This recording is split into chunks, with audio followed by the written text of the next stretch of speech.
Well, I personally been able to experience many different benefits due to the digital revolution in information technology that helped create the global information society that I live in today. Economically, I've been able to, for purchasing different things now, I actually go online. I often buy a lot of different things from various online websites. Not everything, but a lot of things are there, and I can do electronic banking, electronic payments. That's how I can pay for those items I get that way, and it makes it a lot easier to look for and find different items that I want instead of having to go from store to store physically and doing all my shopping that way. There's still some things like groceries that I get from physical stores and stuff, obviously, but for a lot of other different kinds of items, I can actually do online shopping, and that ends up working, a lot better, help me out that way. And socially, it's really the biggest development that the this information society has had on my life. The biggest impact would be for the development of social media like Facebook and Twitter, where they've really enabled me to keep in contact with some of my various friends on near constant contact with them, where I can receive and submit a lot of various content with them anytime.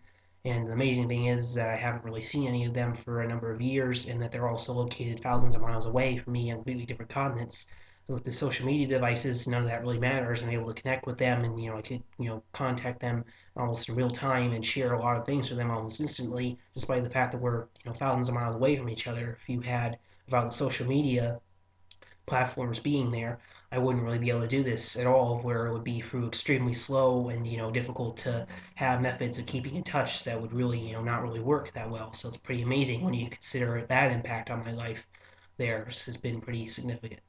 And for academically, all the courses here at Florida State University use the Blackboard online management system for conducting courses and having different content on them.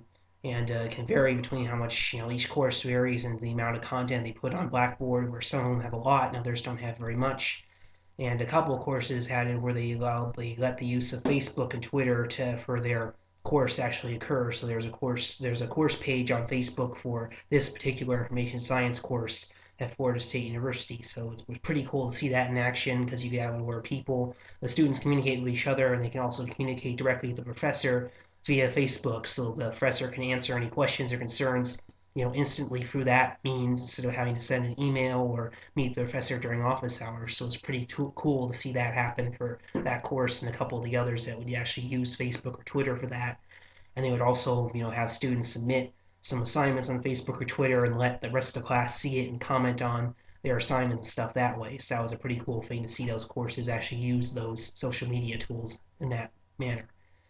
A couple other courses I have at FSU, like with some of my programming and web design courses and programming with Java, they actually don't use any textbooks at all, because there aren't really any that would help. Instead, they just use pages from the internet directly. So for Java programming, you can look up, excuse me, if you look up some other pages online, you can find different various Java commands by looking up different pages online instead of actually having to look through a textbook or something, because it's more efficient to just find what you're looking for online and then put it into your assignment, or use it that way to help you with your assignment instead of having to go through and use a textbook.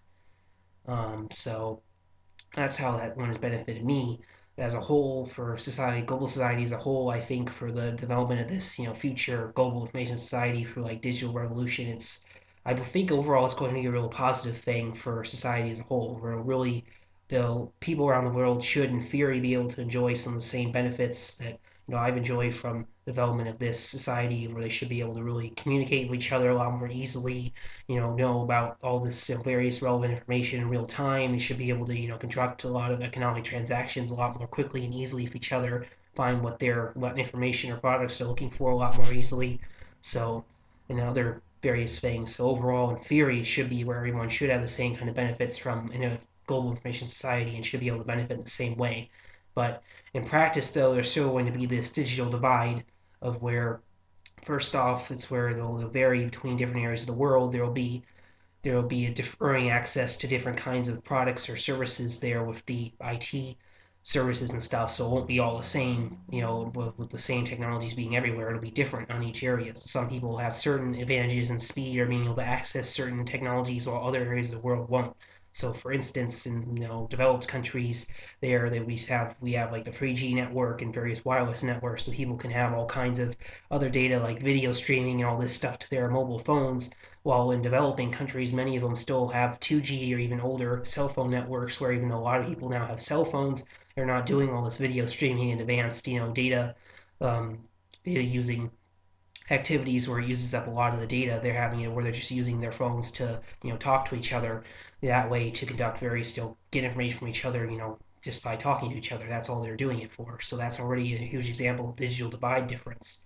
And added to that would be is that certain authorities or governments in certain areas of the world really want to try and strictly control what the people will be able to access or see or do through their internet or other online or other computers or other means.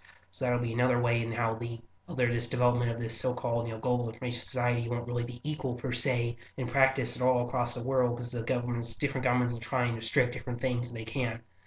And also on a micro level, instead of having just entire societies or areas of the world, comparing them, you have it where it'll be different for each individual, where you'll have some people who are so-called digital natives, not because they're really young, it's because of the fact they have experience in using different information technology devices and using the internet and trying using it to do a lot of various different things of searching for certain information, finding relevant information, using that to communicate with people effectively, and other different activities. They have experience doing that and stuff, and they're really good at that, and they're able to use the other devices they have effectively. They'll be digital natives, and they'll be able to have their productivity increased by using these devices, compared to, say, if you have people who actually have the same devices but they have no experience whatsoever using it. They won't really be able to gain the same level of productivity at all, because even though they have the device, they won't really know what to do with it or exactly how to accomplish certain tasks. They'll have to try and learn and figure out how to do that. So there'll be this divide. There's be this growing divide between the so-called digital natives of people who actually really know what they're doing with the various technologies and are able to adapt and know how to use those technologies to meet their various goals effectively, and then between the other people who are non-digital natives, in the fact that even if they maybe have some of the same devices, they can't really use those devices to their fullest potential or very effectively to meet their goals, since they won't really know how to exactly accomplish various tasks on those same devices.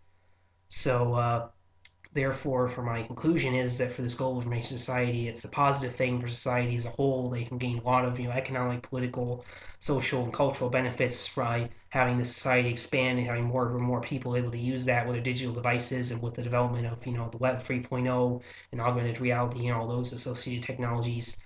And that's been a real positive thing for me, as I mentioned earlier, the social benefits gained by me and the various benefits from my academic courses, and also for economic benefits as well for that. But that overall, even though it's supposed to be beneficial and a lot of people will be able to use it, not everyone will be able to have the same benefits. Where in practice, there will still be a number of people who will actually be left behind or not really gaining as much benefit as others, because they don't really know how to use the devices they have or they're provided with effectively, or otherwise they're not able to actually have this access to the same kind of technology because of technical limitations, or even because it's just governmental interference, or perhaps they're not even able to just afford some of the various devices that are there, depending on what prices they are.